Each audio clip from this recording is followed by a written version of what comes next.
last talk is fittingly going to be about zero knowledge and secure computation, leading up to the next workshop on secure computation. Aarushi will tell us about distributed prover zk-SNARKs.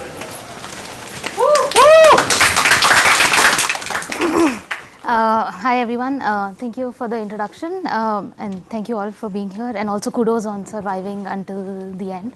I'm going to talk about this notion called collaborative zk-SNARKs, and the first half of this talk is more going to be about, just a survey on existing work, and then towards the end I'll talk a little bit about our new result on this topic.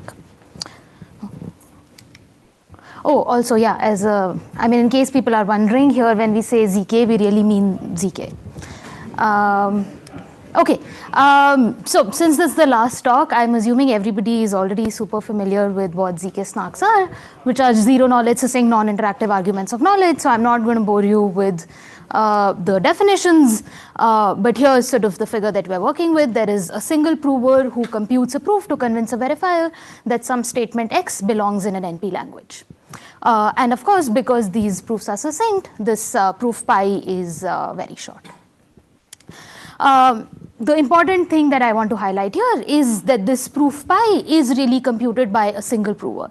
So the single prover here has knowledge of the witness that is needed to compute the zk-SNARK here. But what if we have some application where no single entity or prover has knowledge of the entire witness?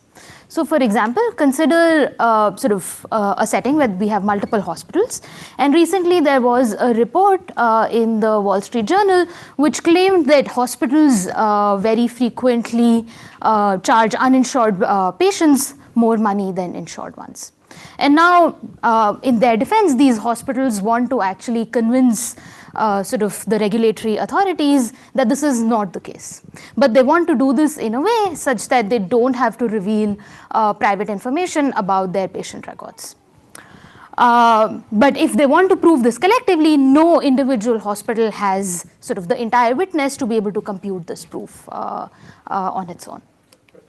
Yes? I believe in collaborative zk-SNARKs, but this particular application, why doesn't a hospital do it individually? Because they just want to compute and aggregate statistics. If they collectively want to prove that they are this was just one example, but you can think of other aggregate statistics where they really do want to come together. You're right. If it's just about one hospital trying to prove that they are being compliant and not being unfair, then sure, you don't need collaboration. Okay. So the second example that people consider is private audits of financial transactions, and all of these transactions can actually be viewed as a massive graph where each node is an account that individual parties hold. But these accounts are held at different banks, and so now if, let's say, some regulatory authority wants to check whether Alice transferred some money to Bob, who then transferred money to Charlie, and all three of these parties have accounts at different banks, unless these banks are willing to share all of their information with each other, the witness is shared amongst them. And to be able to convince a regulatory authority whether this transaction chain exists or not, they have to come together to compute a proof. Okay, so what are the common factors in these examples? The first one is that no single entity here owns the entire witness. The second is that no single entity even knows whether or not the statement is true. The third one is that all of these entities who own parts of the witness want to come together and generate a proof to convince a third party of the statement in case the statement is true. And also they want to do this in a privacy preserving manner.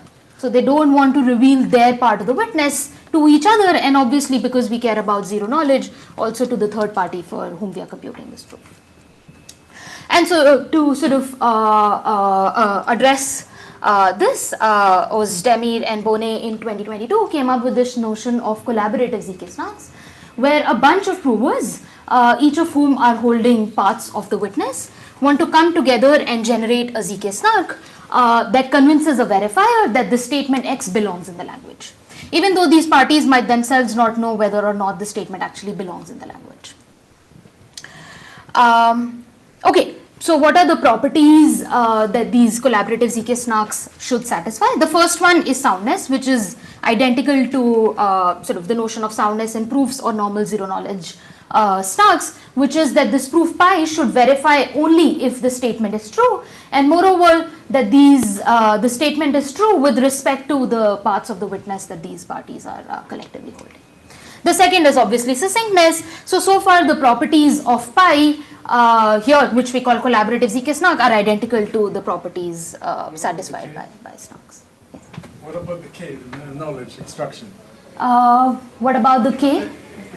Knowledge extraction. Oh, sure. I mean, if you want, you can also consider knowledge soundness. Yeah. Okay, so the thing that actually differs is the notion of zero knowledge, which they refer to as T zero knowledge, where T depends on the number of parties or provers who we assume are going to be corrupt. So here, let's say we are assuming that out of these mutually distrusting provers, at most 2 out of the 3 are corrupt. And the notion of zero knowledge that they talk about is where the verifier and the corrupt provers, even if they collude with each other, should not learn any information about the witness or the part of the witness that is held by the honest prover here. So even if the first and the second prover collude with the verifier, they should not learn any information about W3. Beyond, of course, whether the statement is true or not. But the important distinction here is also that they should not learn any information about the witness held by the honest prover, even when the statement is false. So in general, when we talk about zero knowledge, we only talk about privacy in the setting where the statement is true. But here we want to sort of ensure privacy of the honest party's witness or input, even if the combined statement is false.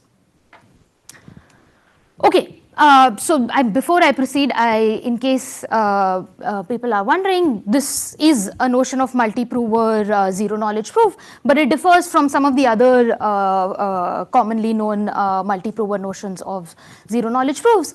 The classical one is, of course, multi-prover interactive proofs, where all of the provers hold the same witness and the verifier wants to sort of check validity by individually interacting with these provers. This is a completely different notion. And also there's more recent work on sort of trying to distribute proof computation amongst a cluster of computers or servers just to enable faster proof generation. I've only cited the first work here, but there's a lot of work that's happening in this area. Here though, when this client tries to delegate the computation of proof to a bunch of servers, it doesn't care about hiding the witness from these servers. The servers can, which is why this is a non-privacy preserving distributed proof generation. In collaborative zk-SNARKs, we're really concerned with privacy preserving distributed proof generation. Okay. So now that we've discussed sort of at least at an informal level what the definition of collaborative zk-SNARKs is, how do we construct collaborative zk-SNARKs? If you understood the definition so far, you might wonder, why can I not simply run this zero knowledge or compute this zero knowledge SNARK inside an MPC? Right? This is the simplest idea, and of course this would give us a feasible solution. But I mean, clearly there must be a catch, given that I was given a 1-hour slot to speak here. So what is the non-triviality? So the non-triviality here is that we really care about doing this efficiently. So since computation of zk-SNARKs involves cryptographic operations, computing them inside an MPC will lead to a lot of overhead, and we want to minimize the overhead here. And so that is sort of the main challenge. Okay. So Ozdemir and Boneh, who introduced this notion of collaborative zk-SNARKs, also gave sort of a general approach for how to design such collaborative zk-SNARKs, and this is how they proposed one should proceed. So first, let's just talk about how typical zero knowledge SNARKs are constructed. So the typical design of zero knowledge SNARKs first involves taking a short witness and then extending it to sort of a longer witness or an extended witness. You can also think of this as the computation trace of the relation that you're trying to prove. And then given this extended witness, you run some prover algorithm to compute a proof or the zk-SNARK. And this is how most zk-SNARKs are designed, at least in the practical world. And for computing collaborative versions of these zk-SNARKs, here is what one could do. So we can start by running some generic MPC to now go from the short witness or the shared witness amongst the parties to an extended witness, or computing secret shares of an extended witness, and then given secret shares of the extended witness, design an MPC, a custom MPC, or using generic MPC to compute the prover algorithm inside of this MPC on secret shared extended witness. Right? Okay, so the reason why I say generic here and custom here is because when going from the short witness to the extended witness, we only require field operations which are reasonably efficient, and we can use any off-the-shelf efficient MPC to do this. But when it comes to actually computing the proof given the extended witness, it involves cryptographic operations which may not be efficient to compute if we just make use of a generic MPC. Which is why in their paper, Ozdemir and Boneh sort of proposed a design of a custom MPC that tries to overcome these efficiency issues. Okay, so the one thing that I should also mention here is that that once, if you remember when I talked about the definition of T0 knowledge, I said that we want privacy for the honest parties' witnesses, even if the statement ends up being false, right? Which is why it's important here that when these parties are sort of going from the short witness to the extended witness, before they proceed with proof generation, they should check whether the statement that they are sort of dealing with here is true or not. And if you don't do that, then in one of our recent works, we actually show that there is a vulnerability and there is a way for adversarial parties to learn the private input of the honest provers.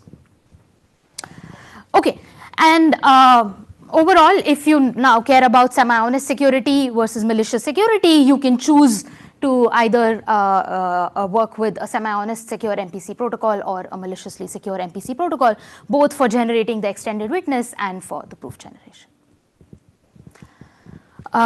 Okay, any questions so far? Okay. Okay, so because we are saying that we are simply going to use some generic MPC for the extended witness generation, the main non-triviality is really in coming up with these efficient custom MPC for proof generation. So for the rest of this talk, I'm only going to focus on this part.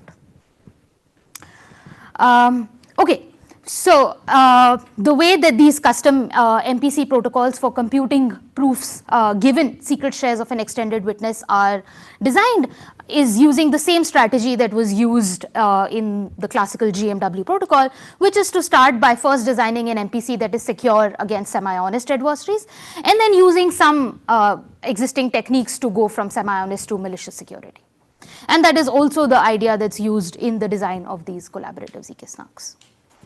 And since we already have efficient enough techniques for going from semi-honest to malicious security for a large class of MPC protocols, the main focus in all of sort of the existing works in collaborative zk-SNARKs is on designing an efficient MPC for this proof generation in the semi-honest setting. Okay. So even though I'm not going to talk about the exact semi-honest protocol in too much detail, let me just give you sort of some flavor of what kind of computations we are dealing with when trying to design an MPC for these computations. Okay, so this was again, I mean, in the original work on collaborative zk-SNARKs that observed that in a lot of these popular zero-knowledge SNARKs that are used in practice, these are the most common operations that are used. One is MSM, which essentially consists of a bunch of group exponentiations. Then there's a lot of product computations, fast Fourier transforms, polynomial multiplication, divisions, etc. And what they propose is a very efficient way to design each of these sub-functions efficiently using an MPC protocol. But we're not going to get into the details of how they did this. Okay, so here are some of the follow-ups to the original work that also focus on designing these efficient semi-honest collaborative SNARKs or semi-honest MPC for computing these proofs. And also since their work, I mean, a lot of industry startups have also been working on implementing these collaborative zk-SNARKs. And in some of these works also focus on specific applications of collaborative SNARKs. For example, these three here specifically focus on using collaborative SNARKs to delegate proof computation to a bunch of servers in order to speed up proof generation. The last one here is one of our recent results where we show applications of collaborative zk-SNARKs to privacy preserving smart contracts. Okay, so now going back to the general template of how we design these collaborative zk-SNARKs, we said you start by first designing an MPC that is secure against semi-honest adversaries, and then you use existing compilers to go from semi-honest to malicious security. But this, of course, incurs an additional overhead. And before I get into what this exact overhead is, let me quickly pose the question that I'm going to address in the rest of this talk. So at a high level, what we want to show, or the question that we ask, is whether there is a way to minimize this overhead when we go from semi-honest collaborative zk-SNARKs to maliciously secure zk-SNARKs, or in other words, can we actually eliminate this overhead altogether? I will sort of clarify exactly what I mean by this in the next few slides. But at a high level, this is the question that I'm going to talk about in the rest of the talk. Okay, are there any questions? So in all those mentioned works, they just all focus on designing really, really good MPCs for zk-SNARK. Yes. So I know you mentioned that these are totally different from MIPs, but can't you leverage the fact that these witnesses are distributed and to maybe improve the soundness analysis or something?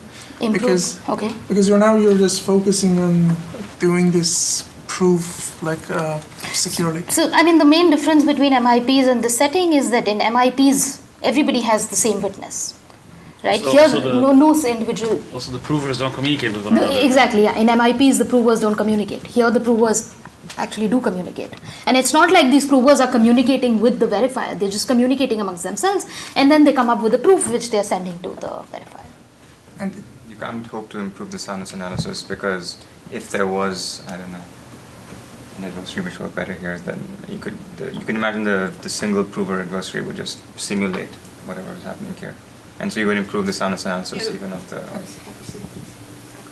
Yeah, they could just run the MPC in their head and come up with a better proof. Actually, I do want to point out one. Oh, sorry, you were going to ask something? I was just going to say that soundness is not even a property of the prover.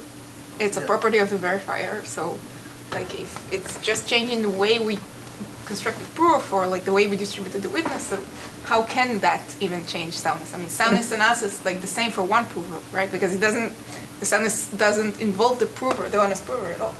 Because one party here doesn't know the witness for the other party, and on the proving side.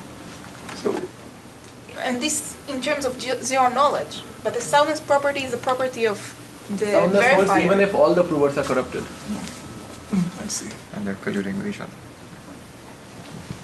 Yeah, maybe it's worthwhile just pointing out that a priori it sounds like malicious security may not be necessary at all because you can always verify you got the right answer just by checking the SNARK proof.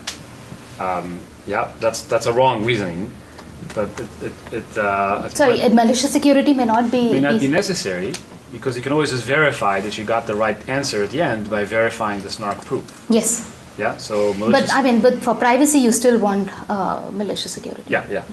I think that's important to point out. Yeah. Thank you. Okay. Other questions? Okay. Good. So let me now talk a little bit about what are these malicious security compilers that people use to get sort of efficient transformation from a semi-honest secure MPC or a semi-honest secure collaborative SNARK to a maliciously secure one. And so all of these malicious security compilers rely on sort of this additive attack paradigm that was introduced by Genkin, Ishai, Prabhakaran, Sahai, and Tromer in 2014, where they showed that for many secret sharing based semi-honest MPC protocols, they're already reasonably secure against malicious adversaries as well. right? But I'm being super vague here. What does secret sharing based MPC mean, and what does reasonable security mean? Let me clarify this, but for the purpose of this talk, I'm only going to focus on the honest majority setting. They also have, I mean, this work from 2014 also has observations in the dishonest majority setting, but we are going to ignore those for now. Right? Okay, so for secret sharing based MPC, this is the same sort of template that has been used since BGW or GMW, where you first take a circuit representation of the function that you want to compute using your MPC, and then evaluate sort of the circuit gate by gate over secret shared values. So the invariant that you maintain is that starting with secret shares of the input, you go all the way to obtain secret shares of the output. And so that's what we mean by secret sharing based MPC. And I mean, this claim here also puts a little bit more restriction on the type of protocols that are already reasonably secure against malicious adversaries. But for the purpose of this talk, I think this should already be sufficient. Okay, so now what does reasonably secure mean? So reasonably secure means two things here. The first is that the semi-honest protocol that I'm running, if all I do is compute additive or threshold secret shares of the output of this function, but never reconstruct the output, then this semi-honest protocol is already private against malicious adversaries. So essentially, up until the last round of this semi-honest protocol, where all the parties do is obtain secret shares of the output, this is already maliciously secure. And the second thing is that in these protocols, the adversary can actually sort of mold some part of the computation. In particular, whenever they compute multiplication gates, the adversary can, in these semi-honest protocols, if it's malicious, inject some arbitrary additive errors on each of the output wires of the multiplication gate. So here, if the adversary adds, let's say, or injects an error epsilon1 in this first multiplication gate, the value of this particular wire will actually be a times b plus epsilon1, and that is it's the secret sharing of this particular value that the parties will end up obtaining. And similarly, they can also inject an additive error on the next multiplication gate. Okay, so these are the two properties that a lot of secret sharing based semi-honest MPC protocols satisfy. And so now, using these observations, what has been observed in prior work on MPC is that you can go from a semi-honest secure MPC protocol that satisfies these properties into a maliciously secure one by simply running one copy of a semi-honest secure protocol all the way up to obtaining secret shares of the output. But before reconstructing the shares of the output, you first do some consistency checks. And there are multiple different ways of sort of doing this consistency check or verifying whether the shares of the output were honestly computed or not. And once you're convinced, you can then safely reconstruct the output or decide to abort if the output is not correctly computed.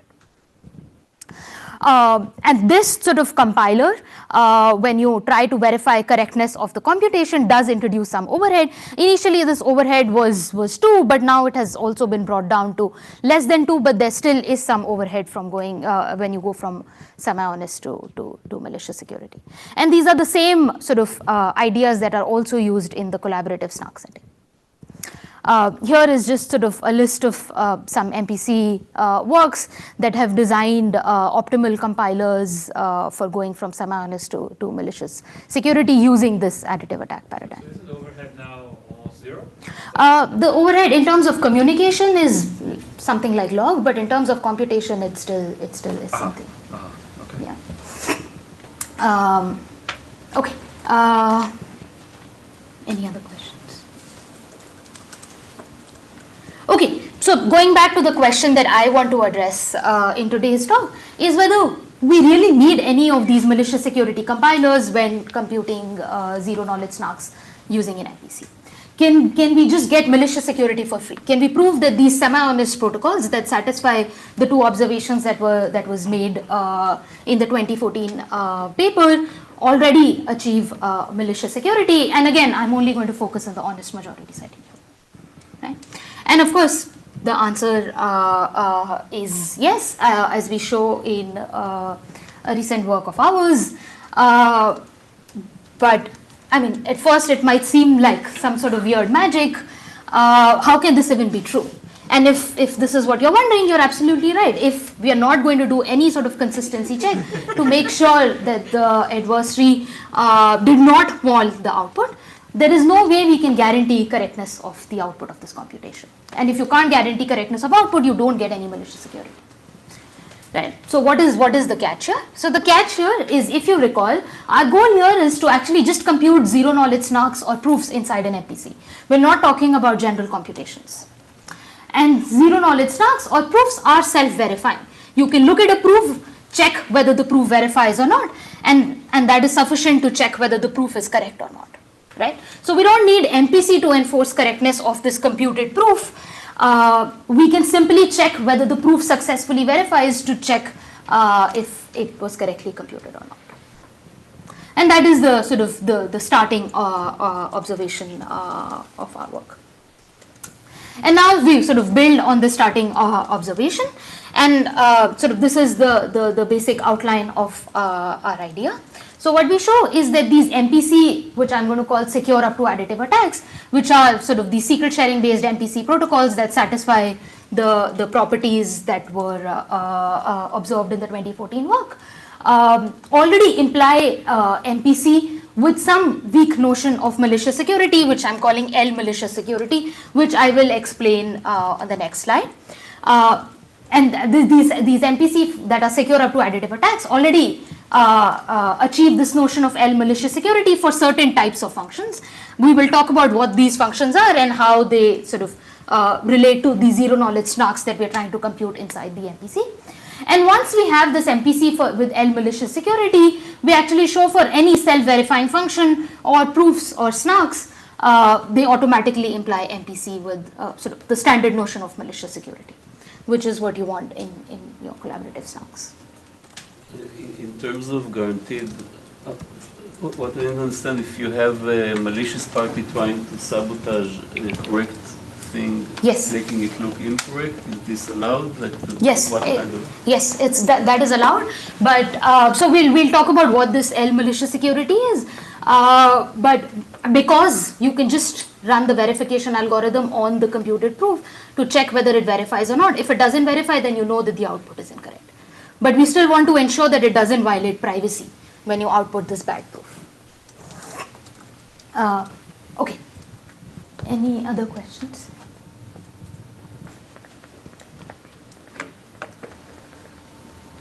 Okay.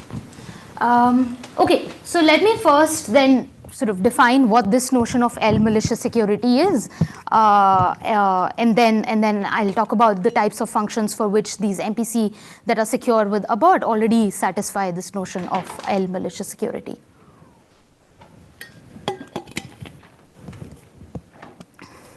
Okay, so here is this sort of relaxed notion of maliciously secure MPC that I'm talking about, which, like I said, we call L malicious security. So the idea is as follows. You have some sort of ideal functionality. The honest parties send their inputs to this ideal functionality. The adversary also sends his input to the ideal functionality. But in addition to his input, the adversary can also send some affine function as input to the ideal functionality. And now the ideal functionality first honestly computes the function f on the three inputs of the parties. And once it computes this function, the actual function f, it then computes this affine function that the adversary had additionally sent to the ideal functionality over this, and this value y is then sent back to the honest parties and the adversary. And now it's probably easy to see that because we are only saying that the adversary's power is limited to just sort of performing some or influencing the output by computing some arbitrary affine function on this output, all we're doing is sort of changing correctness or impacting correctness of this computation. Privacy of this computation still holds. Right? And for correctness, we are going to rely on the fact that the proof is self-verifying to check whether it was correct or not. Maybe I missed it, so I can see you can Declarative attack, how can you retrieve with multiplicative stuff? Multiplicative will just get complete garbage? Yes, yes. Or you say it's probably complete garbage, so there is nothing else you can do? Good. So I'm not saying that I can achieve this for any function. I will show what functions we are able to achieve this for, and then we'll see whether those are useful functions when considering the design of zero-knowledge SNARKs. You're right. I mean, for arbitrary functions, you cannot achieve this. But even if there is just one multiplication. Even if there is, so if there is one multiplication, we actually will be able to achieve this. Because if there is just one multiplication, all the adversary can do is inject one arbitrary additive error, which is just the linear function that you're trying to compute on the output. Once you multiply it, it becomes garbage, right? So you multiply and then you can add an error. So if you're thinking of just one multiplication as the correct output, the sort of the erroneous output is just the multiplication plus the error, and this is the affine function that you're working with. That whatever is the output, you do plus the error on that. Like error times a share of some party. Then it doesn't work. Yes, if it's error. So if you do two multiplications, then it doesn't work. Okay. Other questions? Okay. Good. So this is the definition of L malicious security. But now, I mean, we need to see for what types of functions can we actually achieve this L malicious security if I start with sort of an MPC that is only secure up to additive attacks. Right? Okay. So the first simplest function is just an affine function. So if all I'm doing is computing a function of this form where these x1, x2, x3 values are actually secret shared inputs, but a, b, c are some constants, and this is the function that I want to compute, then given that our protocol that we are working with only allows the adversary to inject errors on multiplication gates, especially when you are doing multiplication of two secret shared values, there is no sort of avenue for the adversary to inject any errors in this computation. Right? So now if the adversary cannot inject any errors, they cannot influence the output of this computation. And so clearly this does satisfy, at least intuitively, it already does satisfy the notion of L malicious security. But just to get a sort of a hang of how we're going to formally prove this, let's see how do we simulate. Right? So for simulation, what do we start with? So we already said that based on the observations that were made in the 2014 paper by Genkin et al., we have a simulator that allows us to simulate the view of the adversary all the way up until the last round, which is all the way up until the shares of the output were computed, but right before the reconstruction. And now we want to sort of use this to design a simulator for proving that this function also satisfies this notion of L malicious security. Right? Okay, so here is our ideal functionality. The parties will send the honest parties will send their inputs to the adversary, and now this is the simulator that I'm trying to define. So the simulator will first interact with the adversary to simulate a view that is indistinguishable for this adversary all the way up until the last round, and during this interaction it will also extract the input of the adversary and any errors that it was trying to inject. Here, because there are no errors that the adversary can inject, so the function that the simulator sends to the ideal functionality is just the identity function. So by ID, I'm using ID to denote the identity function.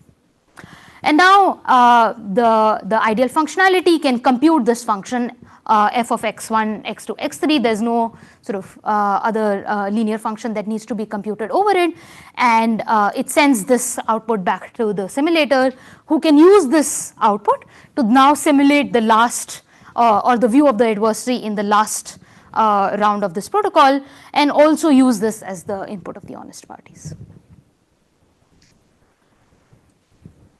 Does this sound okay so far? That if all you're doing is using such MPC protocols to compute affine functions, they already satisfy this notion of L malicious security. Okay, so now let's talk about the kind of functions that Yevgeny was talking about, where we do have one multiplication. So here we're talking about a function that gets 3 inputs, which will be secret shared, and A and B are constants. And so now we're trying to compute a product of these two inputs plus some constant times a secret shared input. And here, of course, when I compute this function, the adversary can inject some additive error. but it cannot inject any error in any other part of this computation. So all the adversary can do is make the overall computation be affected by this sort of additive error epsilon. And so now let's see how when we try to compute this function using an MPC that's secure with a bot, is it possible for us to achieve the notion of L malicious security? Right. So again, how do we simulate? Here is how we can do it. So the honest parties first send their inputs to the ideal functionality.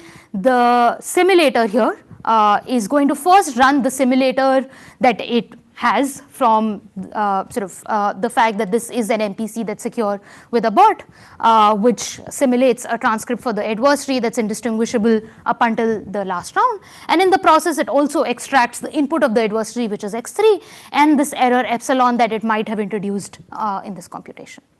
And based on this error, it can now determine this function, the linear function L epsilon, which is just epsilon plus whatever is input to this linear function. Right? And now the ideal functionality is going to compute y and then apply this linear function, which will essentially just yield y plus epsilon, which is what it sends back to all of the parties. And now the simulator can use y plus epsilon to simulate the last round messages for the adversary, and this is also the output of the honest parties. And so clearly this is also a function that for which we can achieve this notion of L malicious security, right? But so far it doesn't seem like I've done anything sort of too non-trivial, right? These are very, very simple functions, and the question is, why do we even care about MPC for such simple functions?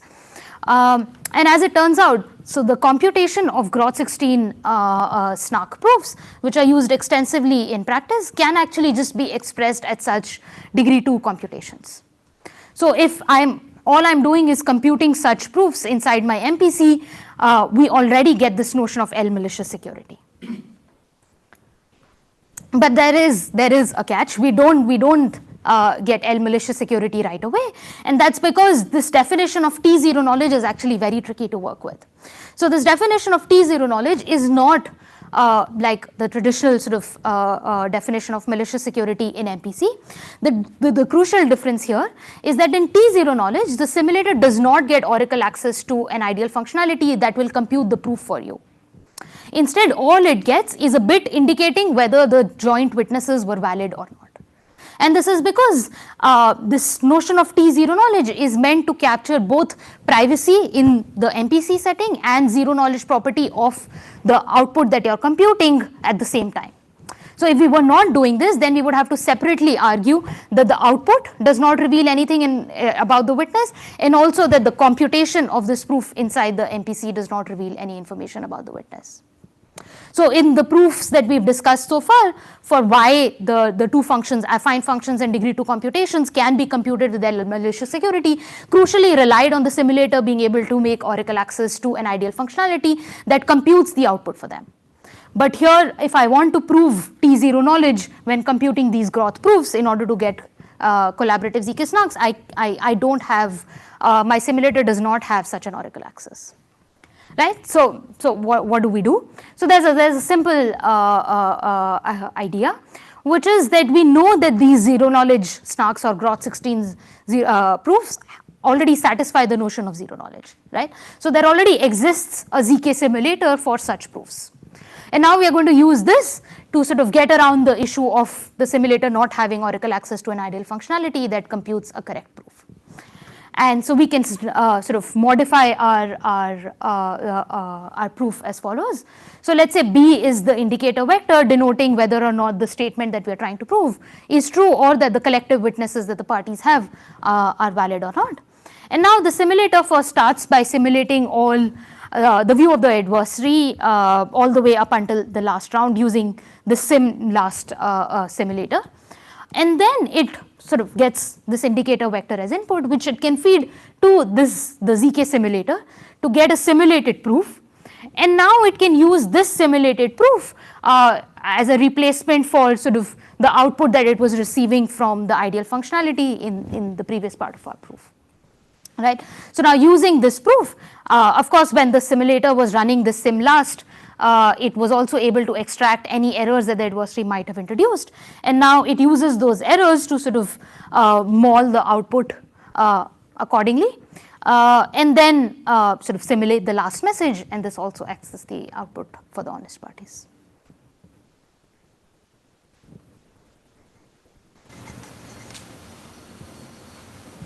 Are there any questions? Okay, so let me just quickly explain this particular comment. So here, I mean, we've written a sort of a general idea where the simulator is really getting this bit B as input. But if you remember from the initial slides, I'd mentioned that it's important for the parties to first check whether the statement that they're proving is actually a true statement, and only then proceed with the proof computation. Because if they start with a false statement, like I said, in our work, we show that there is a vulnerability and the corrupt parties can actually extract the inputs of the honest parties, even if they don't misbehave in the NPC. Which is why we can always assume that the parties, when they compute the extended witness, are also going to check whether they're computing a proof for a correct statement, and only then proceed with the proof computation. So here, for simplicity, we can always assume that B is equal to 1, because this part of the protocol will only be invoked if we are proving a true statement.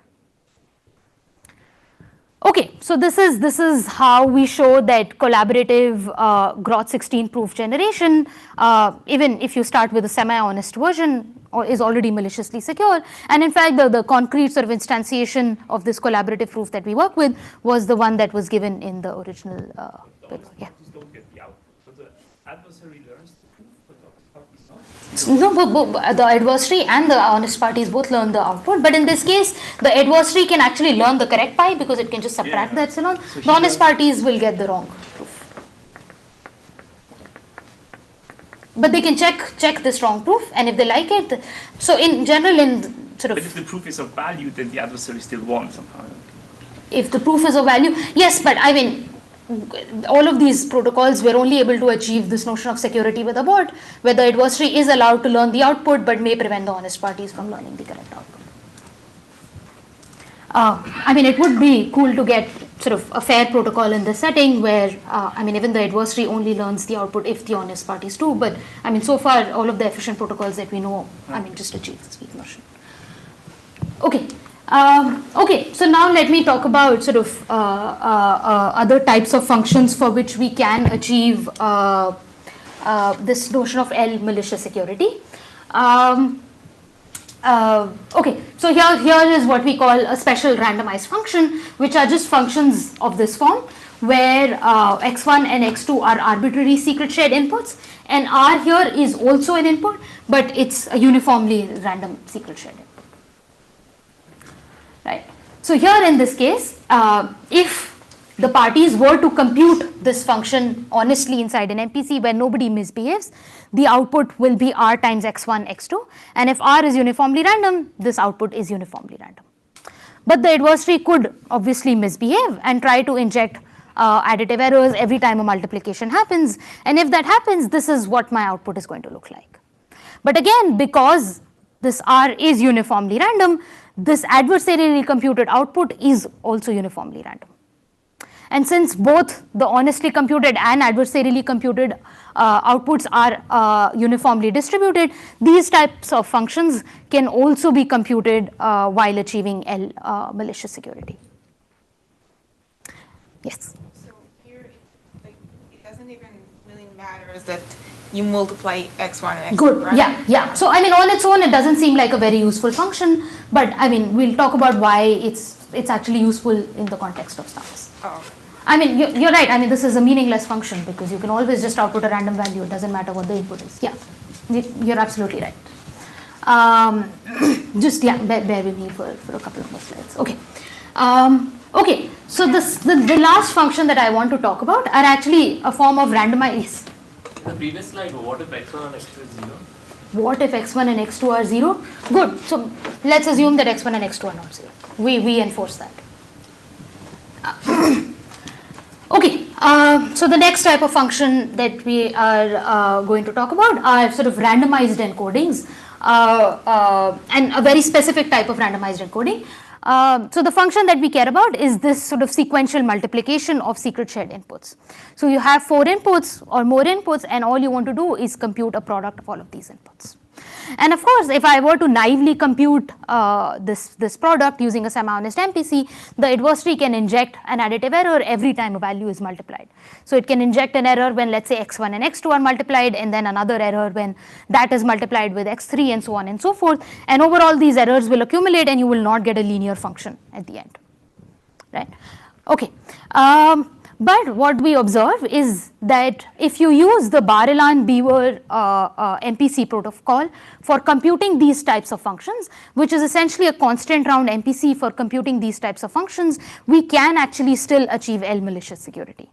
And that is because what this Bar-Ilan-Beaver protocol does is, I mean, even though it was proposed to achieve efficiency, it essentially reduces this particular computation into computing a special randomized function, which is what we talked about in the previous slide, over secret shared values. So the idea is that you will multiply each of these individual inputs with some random value, and those values are reconstructed in the clear, and then we multiply all of these clear text values. Non-zero, yes, yes, yes. Okay, so I mean, we don't need to get into the details of the Bar-Ilan and Beaver protocol, but what we observe in our work is that there is a way to, using this protocol, you essentially reduce this computation into a form of special randomized functions over secret shared values. And once we have that, from what we discussed on the previous slide, you can get or hope to achieve L malicious security using a semi-honest secure protocol that satisfies the properties that were listed in the 2014 paper by Genkin et al. Okay, good. So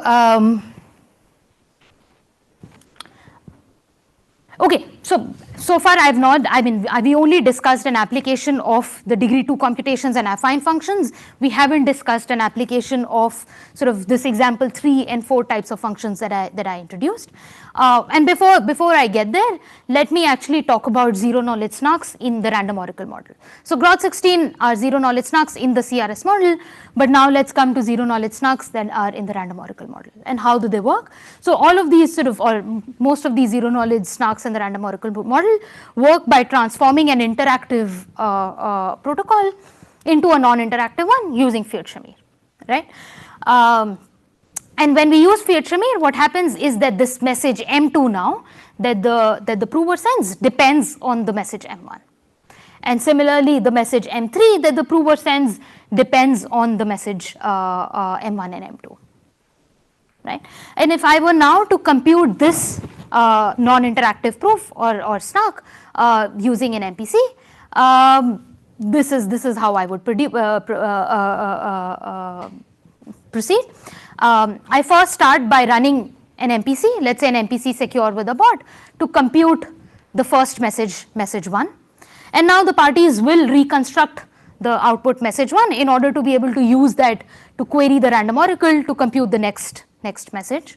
And so once they can query the random oracle, they proceed to run the next MPC to compute message 2.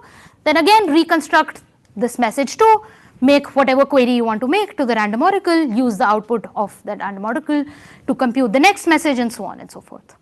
Right? And for each of these sort of MPC, I'm going to use an MPC that is secure with a bot.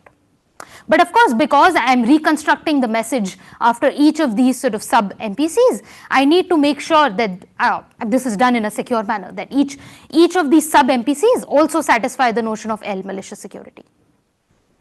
Right?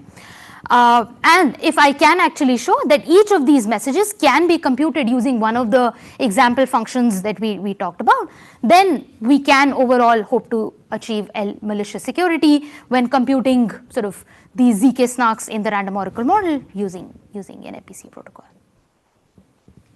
And I don't have time to go over this, but we show that bulletproofs and Plonk which are two zero-knowledge SNARKs for which people have considered designing collaborative zk-SNARKs, do actually satisfy these properties. Although when you sort of compose all of these functions in this reactive functionality manner, you also have to be mindful of the order in which these sort of example functions appear. But for bulletproofs and Plonk, it does seem to work out, although we need some additional tricks, which I think are very nice, and I will point you to our paper to look at them.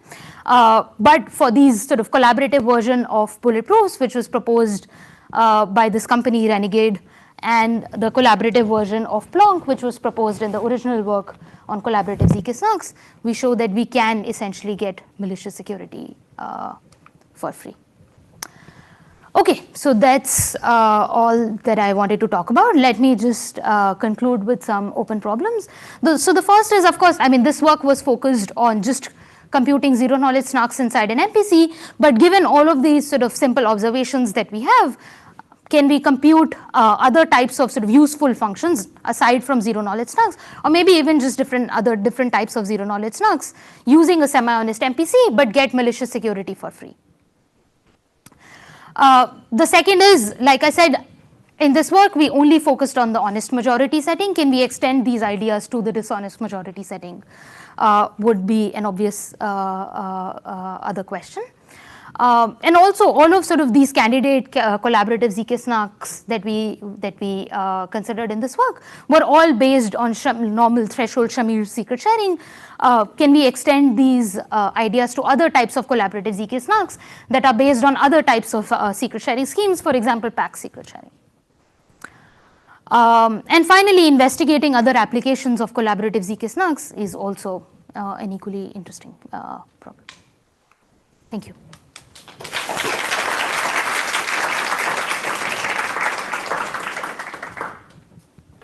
Questions?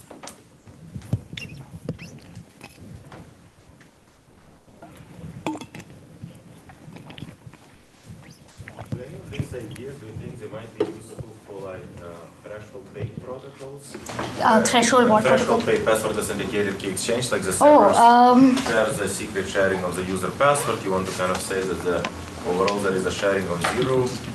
I mean, there are some specialized protocols there, but I feel like this could be useful as well. I see. I've not thought about it, but Wouldn't this be an overkill? Do you need a full SNARK system?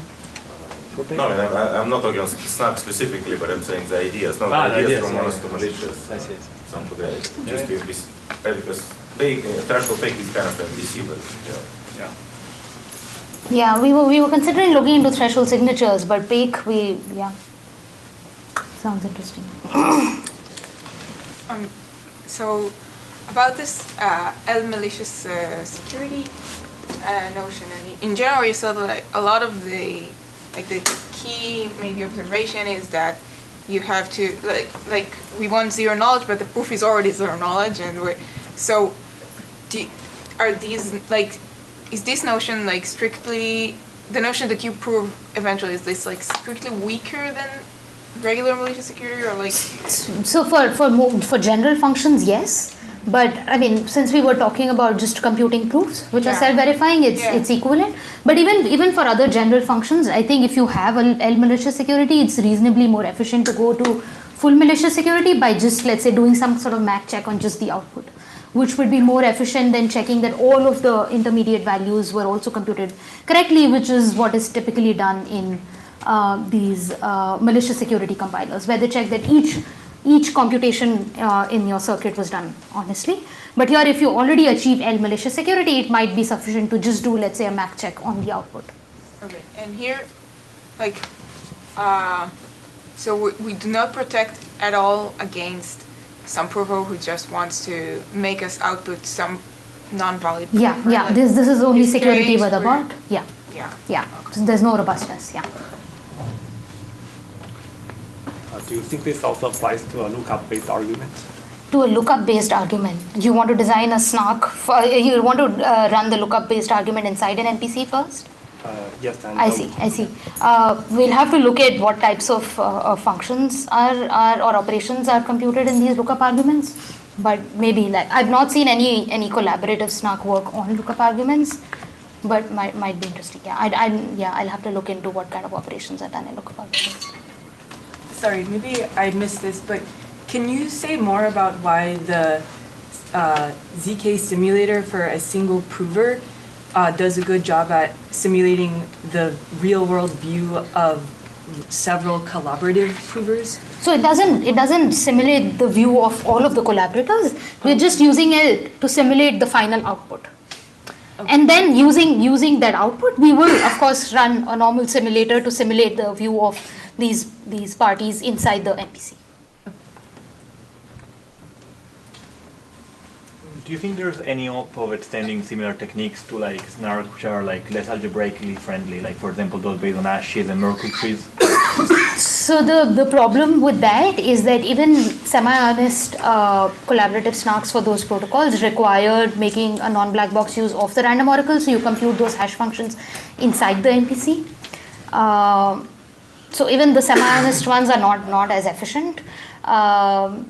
And also once you're, even if let's say you don't care about the efficiency of the semi-honest protocol, if you're computing a hash function inside the NPC, those hash functions will involve more complicated functions than I think we'll be able to achieve L malicious security. Even if I replace the hash function with something more structured like an ITI hash, something like that, or maybe the what, sorry? For example, instead of computing a Merkle tree with an hash function, I could use something like an ITI hash, a collision-resistant hash, which is more like algebraically friendly, and then possibly there's something maybe, to say there. Yeah. We'll have to look at what the end computation looks like and see if we can achieve L malicious security. Yeah.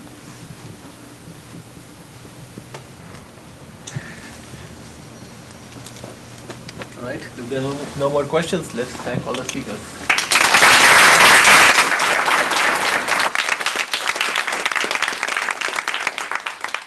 And thanks to the organizers for a great workshop.